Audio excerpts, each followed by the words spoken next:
Thank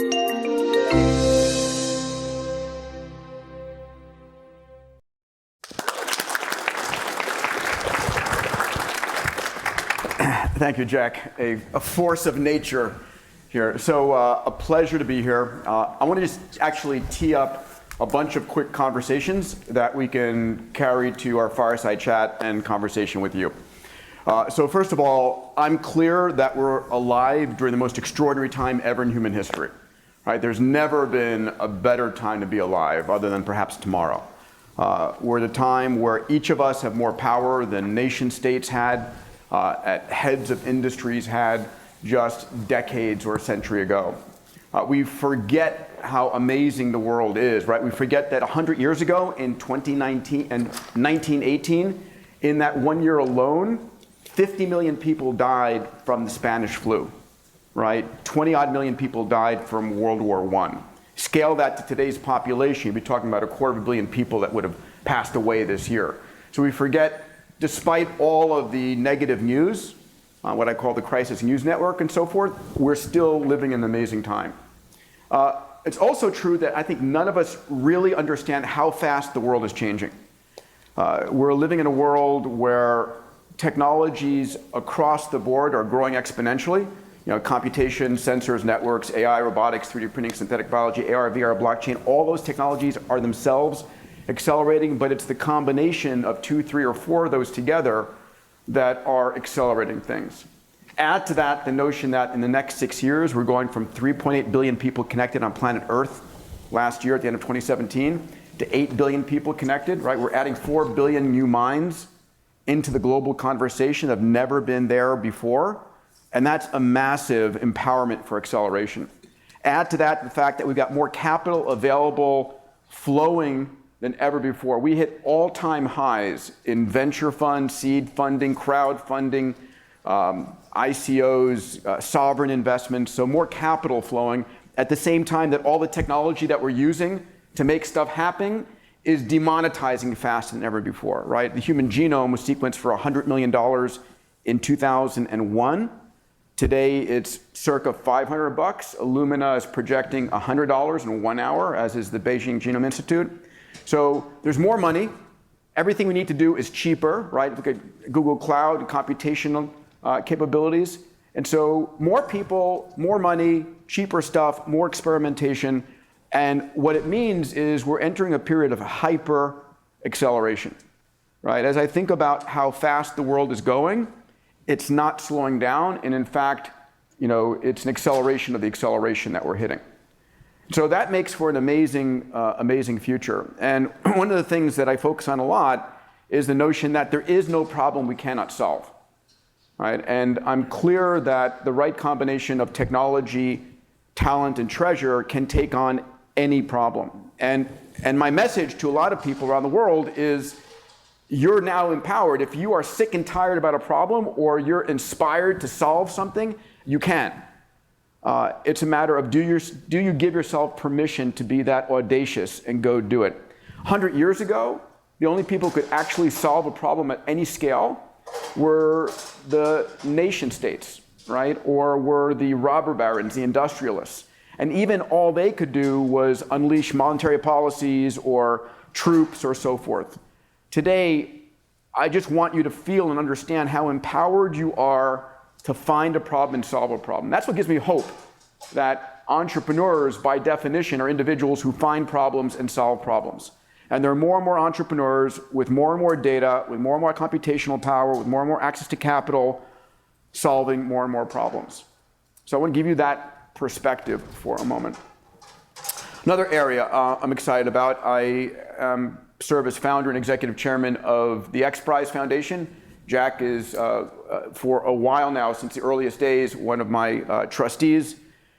And so we focus on what are the world's biggest problems that are not being solved, and how do we set a very clear objective and say, I don't care who you are, where you went to school, what you've ever done, if you solve this problem and hit these metrics, you win. And so the very first Xprize was from my 9-year-old childhood passion of spaceflight. I gave up on NASA being the way I was going to go to space. I did the math, and your chances are, right, Mark, 1 in 1,000 of being a NASA astronaut. I had a better chance of becoming an NBA All-Star at 5'5" than I did a NASA astronaut.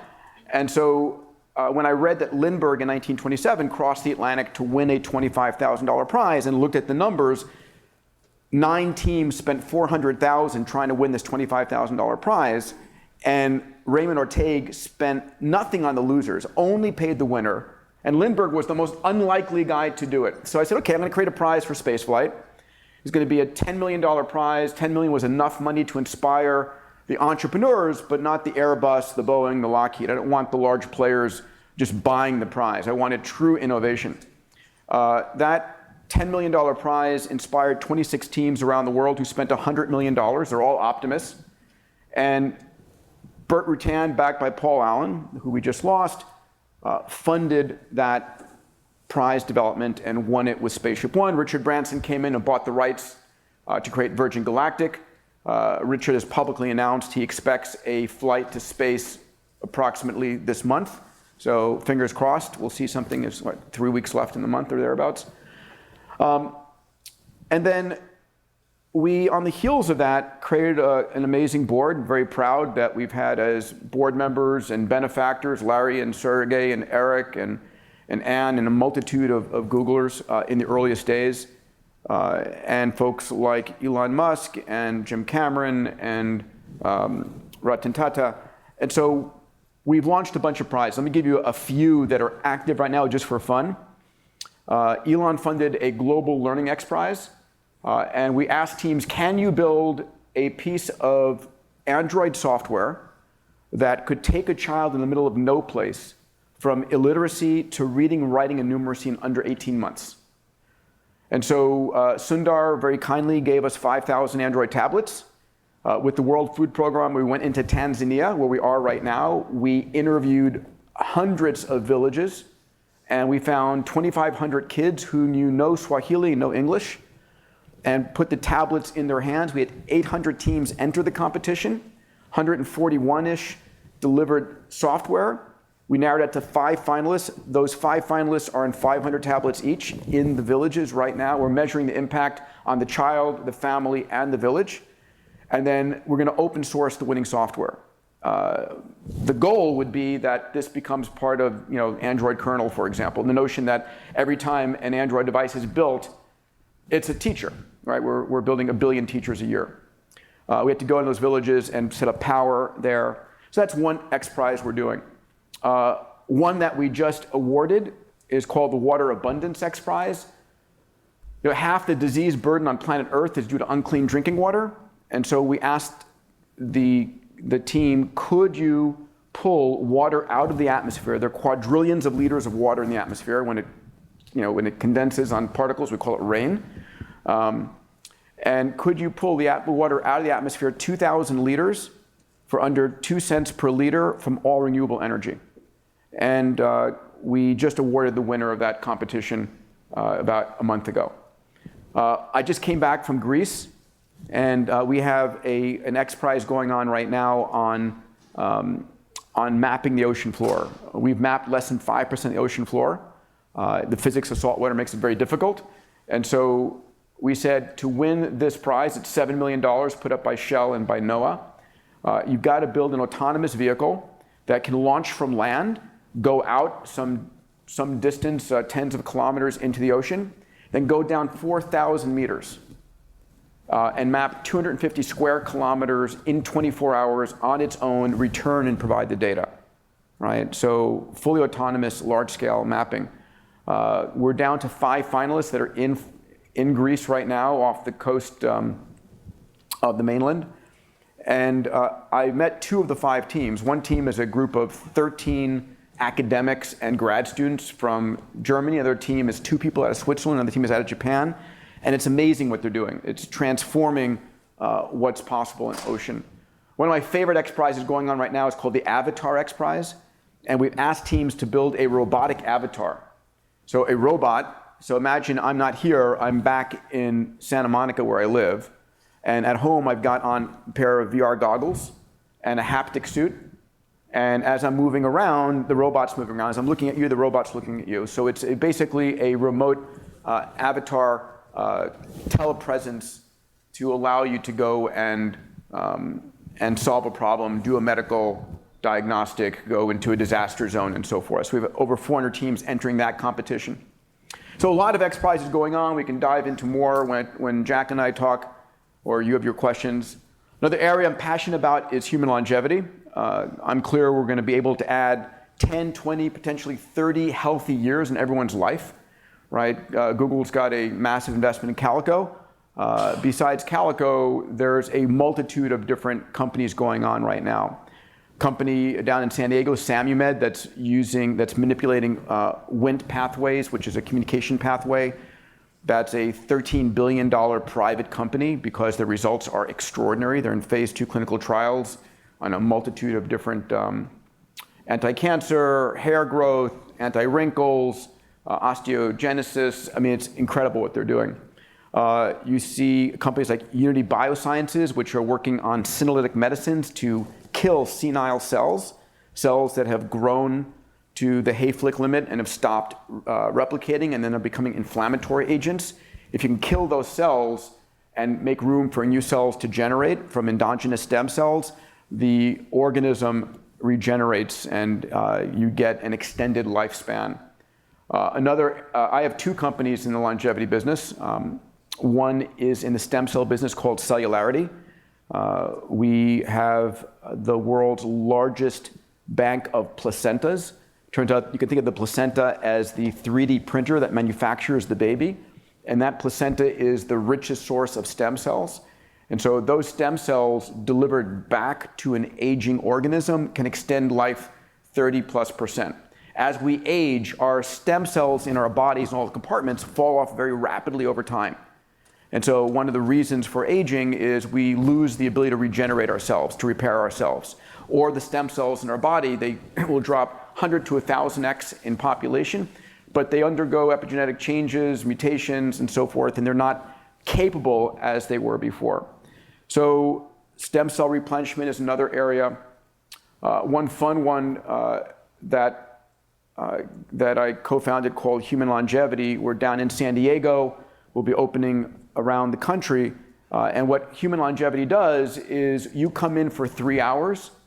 We sequence your genome, all 3.2 billion letters. We do a 30x sequencing on you. We sequence your microbiome. We look at your metabolome, basically the top 100 plus proteins and chemicals in your small molecules in your bloodstream. We do a full body MRI, head to toe, a brain MRI, brain vasculature, coronary CT, lung CT. And then we feed about 150 gigabytes of data into our system to determine 2 things. Number 1, is there anything going on inside your body right now that you should know about? And number 2, based upon your genetics, what are you likely to die from? And how do you find it before? So the numbers are pretty telling. The price point initially for HLI, what's called the health nucleus, the facility, was $25,000. So it's not cheap. All these people who came were very well-to-do patients, so to speak. The price has dropped down to $5,000 and $3,000 for subsequent visits, but still, in 2%, right? So we're in a room of roughly 100. 2 of you have a brain or aortic aneurysm you don't know about, which is kind of shocking. 2%, and this is for populations older than you are here, for 50 and older, have a high-grade cancer tumor. 3.4% have a significant cardiac condition, atrial fibrillation or bundle branch block or so like. And we find 14% of the people who've come through have significant findings they take action on immediately. So the fact of the matter is we're all optimists. We think everything's fine in our body. And then until you go to the hospital, at which point you're like, oh shit, I didn't know that. But I'm a pilot. I fly a couple of planes. Before I take off, make sure everything's in the green.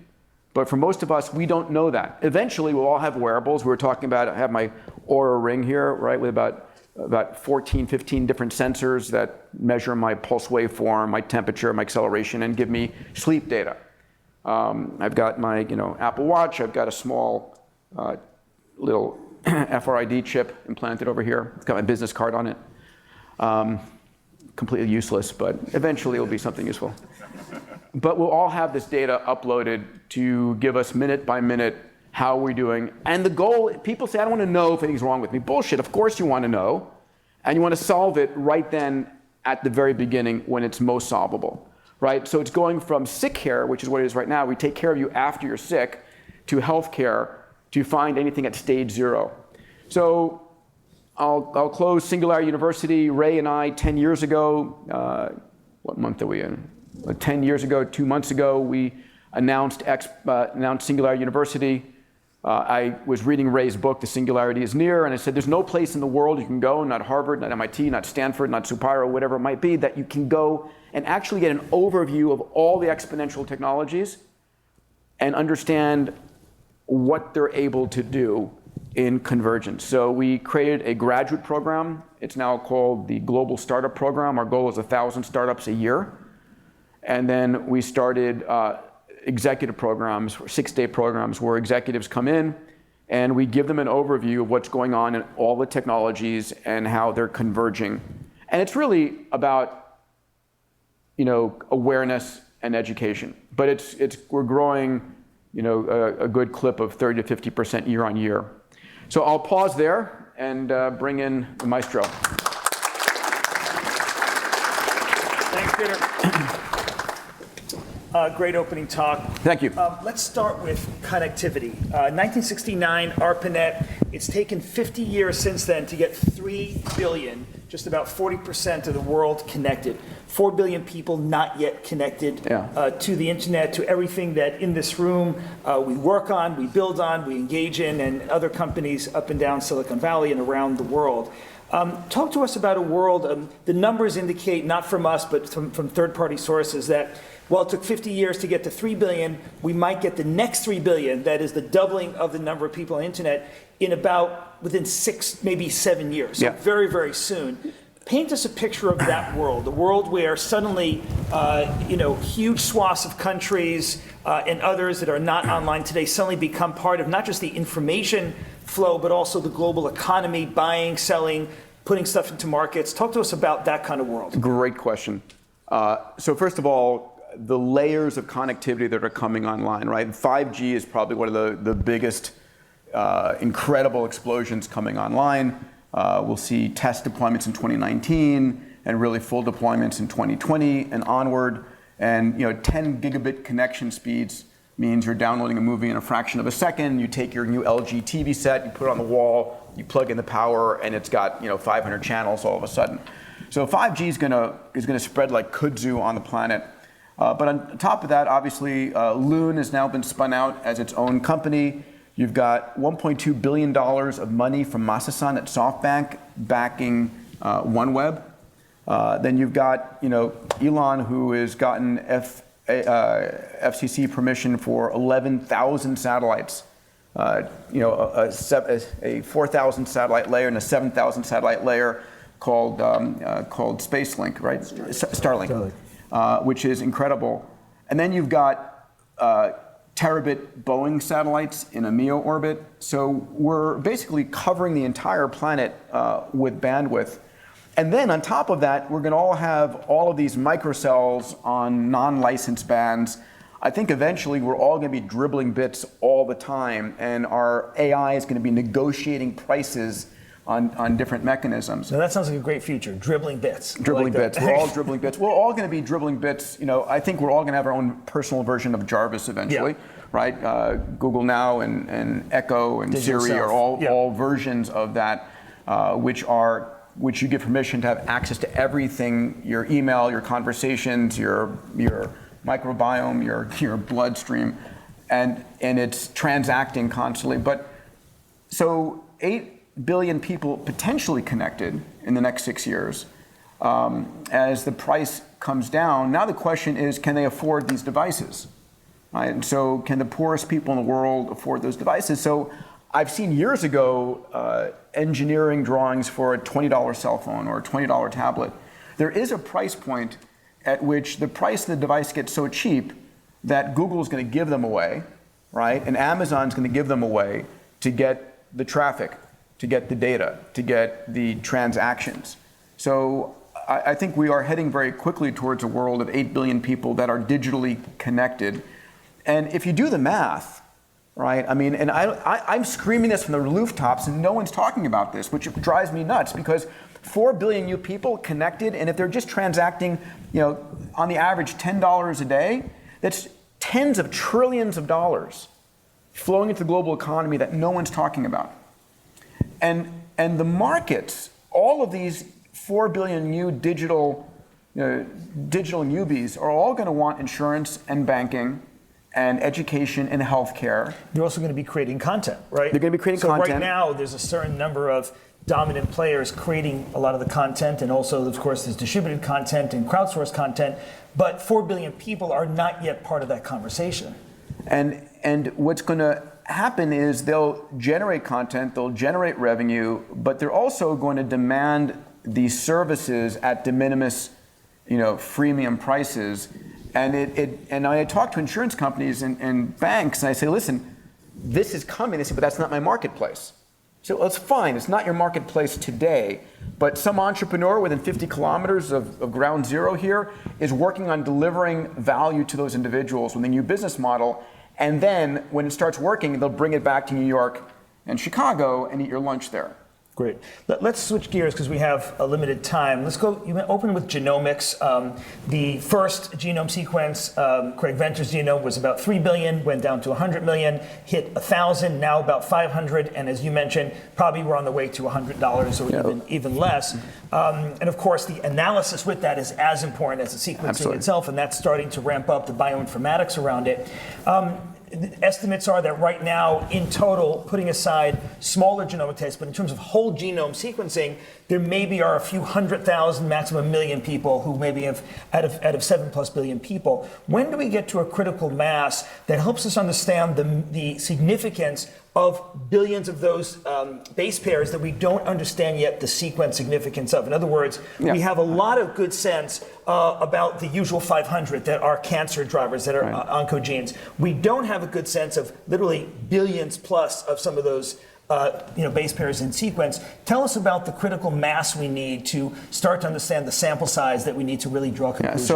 So we're getting amazing results with tens of thousands right now at HLI. I can't state the stuff until it's published, but traditionally we talk about the exome, the part of the genome that codes for proteins, and the rest has been euphemistically called junk DNA. But it's not junk DNA. None of it's junk DNA. It's all in some way structural or coding or control segments. And it's interesting that as you look at large enough population, you start to say, listen, these segments of the DNA are protected. Any mutation here is lethal to the person, right? So we start to discover by elimination and by subtraction fascinating parts of the genome that are worth looking at. And the other thing I might just say is it's the correlation. What was really exciting is the correlation between genome and then rich phenotypic data, right? When we've got your genome and then we have full body MRI and coronary and heart CT and metabolome and so forth, then you start to really correlate, that's what this does. Right. And I was going to get to methylation. Right now, genome sequencing is coming down, but the ability to get to epigenetics in terms of methyl groups, things like that. Talk to us about all the other rich information that's necessary to really draw those conclusions. So I think one of the things that is true is this next decade is going to be just discovery after discovery, and I think AI is going to play is the only way we're going to make sense of all of it, the amount of data that's coming out. I remember when I was in medical school, what got me on this path of one of my massively transformative purposes is making 100 years old and you're 60. How do we have at 100 the cognition, the aesthetics, the mobility that we had at 60? I remember watching a TV show on long-lived sea life that some whales could live hundreds of years, sharks could live 400 or 500 years, turtles could 600-700 years, and I was like, if they can, why can't we? Right? It's either a software problem or a hardware problem. But we need to swim more. We have to be in the water more, cool our body temperatures down. But But I really think we're going to start to unravel that and understand it. And let's jump to another area of healthcare, which is our brains. You mentioned that we're going to live longer, and it's already happening in a number of countries. But that also now is revealing greater populations with Alzheimer's, Parkinson's, neurological diseases. We've had a good handle so far on cardiac diseases. Morbidity from cardiac has actually come down. Diabetes is on the rise, but there's some hopes there. But talk to us about the neurological diseases. Yeah, so we have cardiac conditions in our 50s and 60s. We have cancers in our 60s and 70s, and we have neurological disease in our 70s and 80s. And the fact of the matter is, just for context. Now that's a bright future. I like that. Until you prevent it, right? Life is short until you extend it and so forth. But the human body was never intended to live past age 30. I mean, just to put it on the table here, right? You would go into puberty at age 13, you'd have a baby, and then by the time you were 26, your baby was having a baby. And back then, 100,000 years ago, before Whole Foods and McDonald's was around, right, when food was scarce, the last thing you wanted to do for the selfish gene was to take the money out of your grandchildren's mouths and now compete with them. So you would do the best thing you could, give your bits back to the environment. But of course, that's changed now. And we're beginning to extend life. And as we extend life, we run into new problems. There is amazing drugs in phase 2 clinical trials right now. We're seeing impact from senolytic medicines. We're seeing impacts from Wnt pathway manipulations on cancers and Alzheimer's. I think one of the areas that is super exciting as well is the whole field of brain-computer interface. Right? My last count, there's probably $1 billion a year going into interfacing your neocortex with the cloud in buildings not far from here. And so at the end of the day, we're going to learn a lot about how the brain works and the root causes of these diseases, as we have over and over again. But a lot of it's going to come because our ability to sense and gather data and analyze the data is, billions, trillions of times, better than ever. Let's turn to one of your first passions, space. Sure. Let's talk about really space travel. That's we hear from Branson that it may be imminent. Virgin Galactic may be launching imminently with paying customers, and there's been a long line of thousands of people putting their bets in terms of their down payments on getting a seat on that ride, which is great to see that. Any Virgin Galactic ticket holders here in the audience, out of curiosity? I am. Okay. Lots of customers potential. Exactly. I'll take checks later. But talk to us about what you see as the odds that we're going to be a multi-planet species within, say, 10 years, 20 years, 50 years? Sure. We obviously have the potential, the technology. I don't think that there's doubt that we can actually get to another planet now. But talk to us about the will and the mobilization to make that happen. Yeah. So probably the single most important driver that's making that happen is the individual passionate actor, in this case in the form of Elon Musk and Jeff Bezos and Richard Branson and just past Paul Allen. And it's interesting, right? A lot of these individuals grew up, in the case of Jeff, who I've known for 35 years since the early days of SEDS. I was founder of SEDS and Jeff ran the Princeton chapter. I remember meeting Jeff after he started Amazon. I said, "What are you doing with this Amazon thing?" He goes, "Well, I'm going to make a lot of money there and spend it on space." No shit, really. And Elon's committed, said, "I will spend all his money on opening up space." That is his. Both of them are that committed. And I think a lot of it was those who were born during the Apollo and shuttle era got enamored with this vision, right, from Star Wars and Star Trek and all of those things. And then NASA never implemented. It never paid off on the deal. And so now you've got individuals saying, "We'll do it." I've known Elon since he sold PayPal and watched what he did with SpaceX, with the Falcon 1 and 1E and Falcon 9 and Heavy, and I would never bet against him. He is dead set on making that happen, and I think he will. He set a target at landing in 2024 on the Martian surface. Okay, listen, I'll give him an extra 4 years, but could he get there by 2028? I would bet on him over any government, hands down. And then Jeff is sort of the tortoise in the race, right? He's committed $1 billion a year, and that is his end game. And so I think we're going to do it. I think it's going to be a function of, I don't think governments can take the risks anymore that were inherent in the early Apollo program days. It's failure is not an option for them, and therefore risk is no option either. But individuals can say, I'm going to do this. I mean, there is a Tesla on a Earth asteroid return. That's insane. I mean, just like game over, proof point. Yeah. You mentioned a number of great entrepreneurs, and we can see how they're changing the world. So let's talk about entrepreneurship now. Yeah. Here in Silicon Valley, we know the power of entrepreneurship. We see it, we feel it. There's other key entrepreneurial centers around the world, but it's not spread evenly enough yet. It's not as inclusive as it needs to be and could be. And not only is that the case, we're missing out on the talents of many of those people from diverse backgrounds that could be part of the entrepreneurial lift and journey. What are your thoughts around how to change that game? So first of all, we're dematerializing, democratizing, and demonetizing all the tools for entrepreneurship, right? So it used to be that to be an entrepreneur, you needed to have computational power, you needed to have an Ethernet cable or a modem plug or whatever, and you needed to have, now obviously with Google Cloud and AWS, you have all the computational power you want. The number is by 2023, I believe, there'll be $300 billion available in crowdfunding, which means anyone around the world with a good idea can launch a crowdfunding campaign to get the capital, so capital becomes less of a restriction.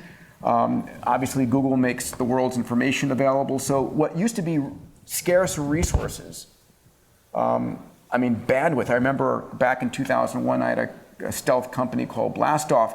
My number one expense was Akamai on bandwidth to send video to people. It was like ridiculous, and now it's nothing. So we're literally, everything you need to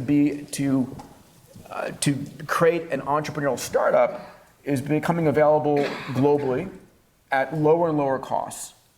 And so it's now the number one scarce resource that I see in entrepreneurship around the world is mindset. So I was just in Greece at an SU Athens summit, meeting there with heads of the country and the entrepreneurs, and they were saying, what do we need to do to become more innovative? It's a country of 10 million people. It's like one Google-sized success story dwarfs the budget of the country. So it's like you need to create a mindset of entrepreneurship. You need to have some venture capital would be great, but failure needs to be an option.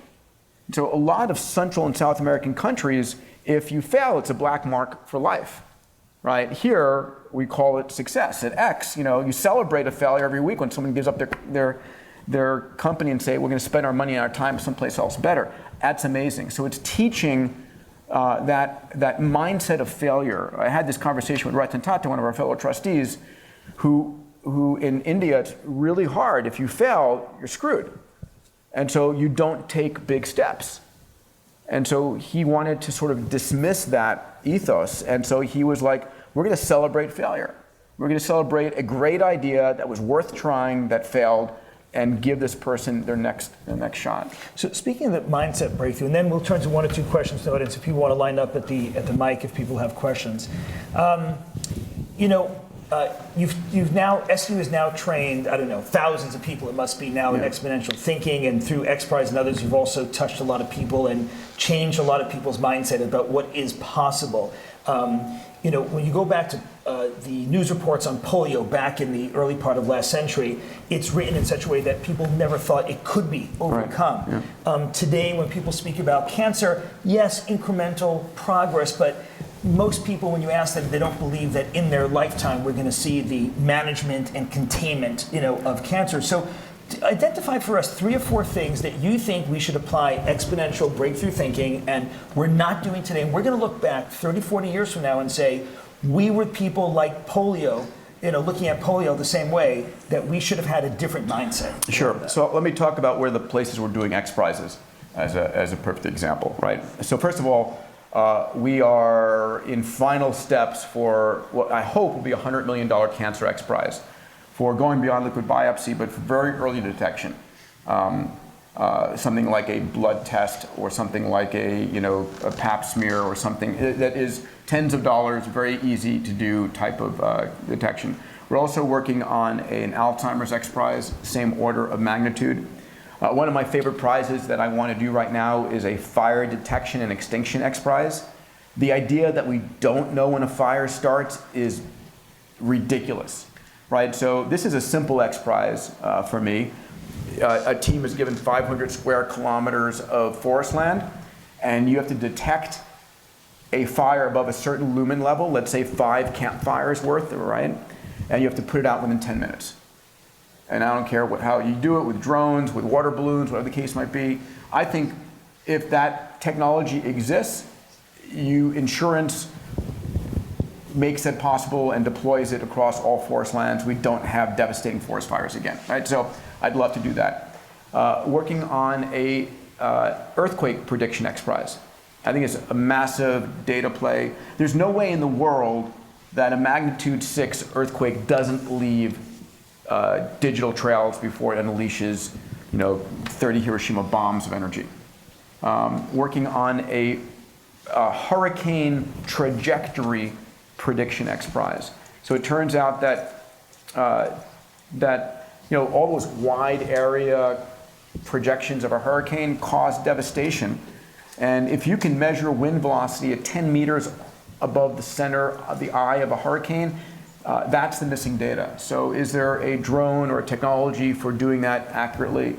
There's Energy Xprize. We're working on a Feeding the Next Billion Xprize for massive protein food production. The way that we grow our protein today, this is a planet for cows, if you didn't know. Right? 1/3 of our non-ice landmass is used. Hey, Peter, is used for livestock production. And that's crazy with CO2, water, energy, and so forth. So we've been working with a lot of the companies that are in the beginning of cultured meat to create a large-scale cultured meat Xprize for meat and plant, or stem cell meat and plant-based derivative that tastes better than what you buy. And I guess finally, I know you've been thinking about housing for a while in terms of the ability to, not necessarily from an Xprize, but in general, could we provide housing, for folks? So with that, we have time for 2 questions, and we have 2 questioners. Most of these Xprizes have to do with science and technology, or when they involve humans, they treat humans as individual units. How would you do an Xprize that involves connections between humans? The social space, and what would they be? Groups of people, or You mean behavioral prizes? Yes. Yeah. So to be clear, Xprizes that have been successful so far have been for widgets, devices, transportation modes, and things like that, where people can go and have a very clear, measurable objective and can rapidly iterate. We've talked about doing competitions between regions like cities or companies and so forth. One of my favorite Xprize ideas, and actually the very first person ever mentioned this was Larry Page, would be it's a 2-part prize. One would be it's called a Happiness Xprize. Could you build a device that could physiologically measure your state of happiness? Like if I asked you right now, are you happy? I'm a 7, right? And other times you might be a 10 or 2, whatever it is. But if you could actually accurately measure, then you could create a policy change at Google and then measure, did it make people happier or not? So I think the ability to measure something first and then create state changes afterwards would be my approach to that. But we haven't done it successfully yet. We keep on banging our heads against it and continue to, but thank you for that. You talked a lot about accelerating technologies in the near-term future, and my question had to do with, do you think there's any risk of these accelerating technologies being misused by bad actors in the short or near term? Yes. I'm thinking of things like China's social credit system, which just seems kind of like, I don't know, a nightmare to me, but like what are your thoughts on that? Yeah, so the answer is of course. Mm-hmm. And I would just say, listen, the social credit system, First of all, anybody who went through school and got an A, a B, or a C, or had a review, we've had that all through our lives. It's the negative externalities that are the issue with that. But being able to tell a person how there's good parts of a social credit system if it's for the upside, not for the downside. Sure. Just to be clear, not to defend what they're doing there, to be very clear. Yeah, I'm clear that even though the world is getting better by almost every measure, the cost of food, energy, water, healthcare, all these things are plummeting as life is going up, as childhood mortality rates have plummeted from 45% of kids dying under age 5 to now 4%. All these metrics are getting better and better. And I think they'll continue to. We're still going to have terrorism. We're still going to have warfare. We're still going to have a whole bunch of things. The thing that gives me the greatest hope for not being decimated is that it's harder and harder to do anything in secret. It's the flip side of loss of privacy, right? Sure. That there are cameras all the time, everywhere, right? A single autonomous car with a LiDAR generating 750 megabytes of data as it's going down the roads. Everything is being imaged. Whatever augmented reality goggles we're all going to be wearing are going to have millimeter cameras looking out. 1.6 million drones flying over the skies in the United States. So everything is going to be visualized, and so your ability to do something in secret becomes harder and harder. And that lets me sleep a little bit better at night. But ultimately, when I do my calculus, the question is, are there more good people in the world using these technologies or bad? Sure. Great. I'll leave that to you. All right, thank you. Thank you. So final word of advice to those in this room, on live stream, and going to watch this on YouTube around the world. You're at a company like Google, you're at another company, you're managing 5, 10, 20 people, maybe 100 people. What is your advice to somebody as they're growing their career, as they're building products, to kind of tap into the kind of exponential focus that you have and you kind of live every day, but in the practical day-to-day sense, what is your advice to folks? So, first of all, don't do anything you don't absolutely love doing. I don't know how to say it more clearly than that. To do anything big and bold in the world and make a difference on the planet is hard. It's extraordinarily hard. And if you don't love doing what you're doing, you're going to give up before you get there, right? So any of my successes are, overnight successes after 11 years of hard work. And I just I refused to give up. And sometimes there's an important point to give up. But I didn't, because for Xprize, like my Zero G company, which anybody here flown in Zero G? Mark has, I know you have. It took 11 years to get FAA permission to do this with a 727. I had a chance to fly Stephen Hawking in Zero G. It was amazing. But I just refused to give up. I mean, I was like battling the FAA, and I was thinking, you're going to die or retire before I give up, was my attitude. And sometimes, only because I cared about it that much. The other part is, and this is one of the ethos of Google, that the world's biggest problems are the world's biggest business opportunities, right? I mean, I tell people, probably the company that's made the biggest positive impact on the planet is Google, right? In terms of, and you don't have to be a nonprofit to create an incredibly better world. And then, want to become a billionaire, help a billion people. So it's those kinds of mindsets, I think, that are convergent with the power that you have. And never underestimate what you can do. Each of you are extraordinarily powerful to solve problems. You just have to have that committed, passionate human mind. Great. Peter? Thank you, buddy. Thank you very much. Great to have you here.